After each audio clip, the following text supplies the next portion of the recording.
Hello friends, कैसे हैं आप सभी लोग। आप सभी का स्वागत करता हूं फिर से अपने चैनल नॉलेज बाई जी पर। आज हम इस वीडियो में समझने वाले हैं एक ऐसे क्वेश्चन को जो कि आपके लिए जानना बहुत ज़रूरी है। अगर आप एलएलबी के स्टूडेंट हैं और आपका साइबर लॉ का एग्ज़ाम होने वाला है, या आप साइबर लॉ के अंदर जो इन्फॉर्मेशन दी गई है उसको समझना चाहते हैं, साइबर लॉ को समझना चाहते हैं, तो ये वीडियो आपके लिए होने वाली है। जिसमें कि एग्ज़ाम में क्वेश्चन पूछा गया था कि W.W.W का क्या मतलब होता है। तो ये जो WWW है, जब हम यूज़ करते हैं, जब हम इंटरनेट पर जाते हैं, तो कोई भी चीज़ सर्च करने से पहले WWW जो है हम इस्तेमाल करते हैं, उसका एक्चुअली में मतलब क्या है। जब आप आईटी एक्ट को पढ़ेंगे तो उसमें आपको ये इन्फॉर्मेशन नहीं मिलेगी। यानी कि कुछ क्वेश्चन ऐसे होते हैं जो कि एग्ज़ामिनर पूछ लेता है, वो आपको सेपरेटली अलग से पढ़ने होते हैं। तो ये W.W.W क्या है, तो ये इंटरनेट से ही जुड़ा हुआ है और इंटरनेट का संसार बहुत ही बड़ा है। आज हम दुनिया के समक्ष एक ऐसी डिजिटल संसार में खड़े हैं जहाँ पर कई सारी चीज़ें, ताकि चीज़ों को आसान किया जा सके, इंटरनेट पर हम चीज़ों को आसानी से जो है प्राप्त कर सके, इसलिए एक WWW ये बहुत ही इम्पोर्टेंट रोल प्ले करता है। अब क्या है ये WWA, इसकी शुरुआत कैसे हुई, कैसे ये स्टार्ट हुआ, क्या इसकी फुल फॉर्म है। जब आप एग्ज़ाम में आपसे पूछा जाएगा WWW क्या है, तो इसका मतलब भी तो आपको लिखना होगा, इसकी फुल फॉर्म भी तो आपको लिखनी होगी, इसके बारे में थोड़ी सी इन्फॉर्मेशन लिखनी होगी कि कब इसकी शुरुआत हुई है। जब हम बात करें इसकी फुल फॉर्म की, तो इसे हम कहते हैं वर्ल्ड वाइड वेब। अगर आप कंप्यूटर के बारे में इंफॉर्मेशन अगर आपके पास है, तो आपको पता होगा कि WWW का क्या फुल फॉर्म होती है। नहीं पता है तो मैंने बता दी है, वर्ल्ड वाइड वेब। इसकी शुरुआत जो थी 12 मार्च 1989 में हुई थी, यानी कि 1989 में हुई थी। इस दौरान टिम वर्नर्स-ली, जिन्होंने इसकी शुरुआत की थी, जो कि इसके फाउंडर थे, उन्होंने WWW वर्ल्ड वाइड वेब की जो है शुरुआत की थी और इन्हें ही इसका फाउंडर जो है माना जाता है।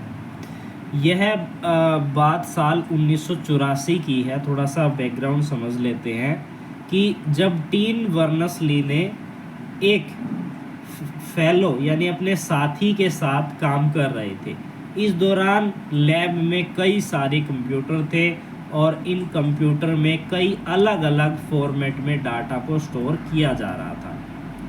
अब डाटा को ईज़िली यानी कि आसानी से कैसे प्राप्त किया जाए, ये सबसे बड़ा प्रश्न था उनके सामने। काम करते हुए टीम ने अपने कंप्यूटर में डाटा को किसी दूसरे कंप्यूटर में पहुंचाना था, तो क्या इसके लिए कोई सॉफ्टवेयर था, क्या इसके लिए कोई वेबिनार था, क्या इसके लिए कोई तरीका था। तो जो थे ये इन्होंने जो है इसको ढूंढा था, इसका यानी कि फाउंडेशन की थी। इसी दौरान टिन ने एक खास तरीके का आइडिया सूझा। उन्होंने सोचा कोई तो ऐसा खास तरीका होना चाहिए जिसकी मदद से सारे डाटा को एक धागे में पिरोया जा सके, एक धागे में पिरोया जा सके। यानी कि हमारा जो इंटरनेट है और जो हमारा वेबिनार है, ये दोनों अलग अलग चीज़ें हैं। इंटरनेट, वेबिनार, ये दोनों जुड़कर जो है कार्य करते हैं। और इसी तरीके से WWW की शुरुआत हुई। सन 1983 में WWW की पूरी दुनिया में इस्तेमाल इसको किया जाने लगा। आज के समय में इंटरनेट में मौजूद किसी भी फाइल या डाटा का एक्सेस इसी की मदद से जो है मिलता है, यानी कि WWW की मदद से मिलता है। ये मैं आपको इस तरीके से इसलिए समझा रहा हूँ ताकि आपके जो पॉइंट्स हैं वो क्लियर हो जाए, आप इसको एक कहानी के रूप में समझें ताकि आपको चीज़ें याद रहें। कई बार लोग इंटरनेट और डब्ल्यू के बीच में कोई फ़र्क नहीं समझते, वो ये सोचते हैं ये दोनों चीज़ें सेम हैं, बल्कि ऐसा नहीं है। इंटरनेट दुनिया भर में मौजूद कंप्यूटर और सर्वर का एक ग्लोबल नेटवर्क है, जबकि डब्ल्यू सूचना का संग्रह है और जो ग्लोबल नेटवर्क से जुड़े कंप्यूटर में मौजूद होता है। तो ये इसका जो डिफरेंस था ये मैंने आपको बता दिया है।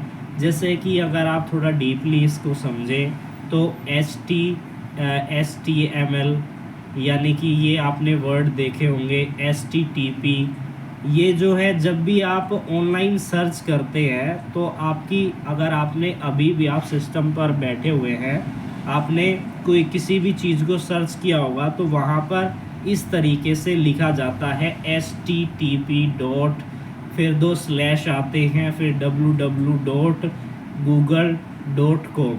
जब आप ये देखते हैं तो इसको पार्टली डिवाइड किया गया है, ये सारा मिलकर URL बनता है, यानी कि यूनिफॉर्म रिसोर्स लोकेटर। जिसको पार्ट में डिवाइड करें तो STPP डॉट स्लैश इसको हम प्रोटोकॉल कहते हैं, हाइपर टेक्स्ट ट्रांसफ़र। उसके बाद www ये क्या है, सब डोमेन है। उसके बाद गूगल डोमेन का नाम है। उसके बाद .com ये क्या है, टॉप लेवल डोमेन, TLD है।